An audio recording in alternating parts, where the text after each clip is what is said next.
The use बिस्मिल्लाहिर्रहमानिर्रहीम the use of some and any. Some ज़्यादातर याद रखें कि मस्बत जुमलों में इस्तेमाल होता है। जैसे आई हैव सम मनी, मेरे पास कुछ रुपया है।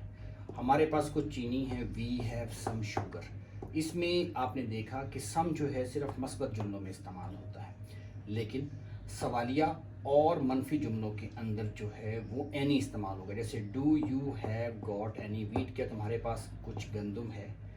मेरे पास कुछ भी नहीं है, I have not got anything. ये देखें नेगेटिव के साथ एनी आ जाता है। क्या तुम्हारे पास चावल है, have you got any rice. इसके बाद ईच अदर जो है वो दो के लिए इस्तेमाल होता है। वन एंड अदर जो है वो दो से ज़्यादा के लिए। दोनों लड़के एक दूसरे को गालियाँ देने लगे। The two boys begin to abuse each other. The two boys, ये दो लड़के हैं तो ईच अदर आ गया, वो दोनों एक दूसरे के साथ लड़ पड़े। They both begin to fight with each other. दो हों तो ईच अदर, हम सबको एक दूसरे की मदद करनी चाहिए। We should help one and other. अगर दो से ज़्यादा हों तो वन एंड अदर। इसके बाद TO2 का इस्तेमाल, ये आमतौर पे डिग्री का इस्तेमाल होता है। मेरा मुलाजिम बहुत बूढ़ा है कि वो चुस्ती से काम नहीं कर सकता। My servant is too old that he can not do any work. अब ये एक तरीका तो इसका ये था, लेकिन इसको अगर TO2 के बाद अगर हम टू इन्फिनिटिव का लगा दें, जैसे ये लगा हुआ है, इसके बाद फर्स्ट फॉर्म लिखें तो वो जुमला भी नेगेटिव में बनता है। This sum is too difficult to solve. ये कमरा बहुत तंग है। This room is too narrow for all of us, सबके लिए तंग है।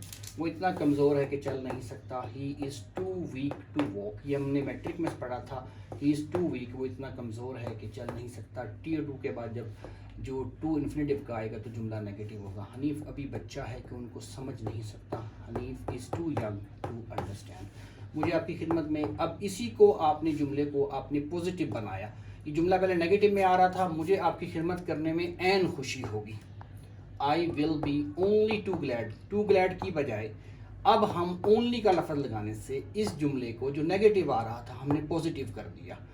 टू डू योर सर्विस, कि मैं आपकी खिदमत करने में ऐन खुशी होगी। इंग्लिश इतनी बेकायदा है कि समझ नहीं आती। English is too irregular to understand. इंग्लिश इतनी बेकायदा है कि समझ नहीं आती। English is too irregular to understand. ये TO2 के बाद जब टू आए तो जुमला नेगेटिव। आपने देखा हमने चार चीज़ें पढ़ी। सम हमेशा पॉजिटिव के लिए, एनी जो है वो नेगेटिव और सवालिया के लिए, ईच अदर दो के लिए, वन अनदर दो से ज़्यादा के लिए, और TO2 के बाद एक इन्फिनिटिव लगाने से और फर्स्ट फॉर्म लगाने से आपका जुमला नेगेटिव हो जाता है। और जबकि ओनली का लफ्ज़ इसी कंस्ट्रक्शन में लगाने के बाद आप जुमले को पॉजिटिव कर लेते हैं।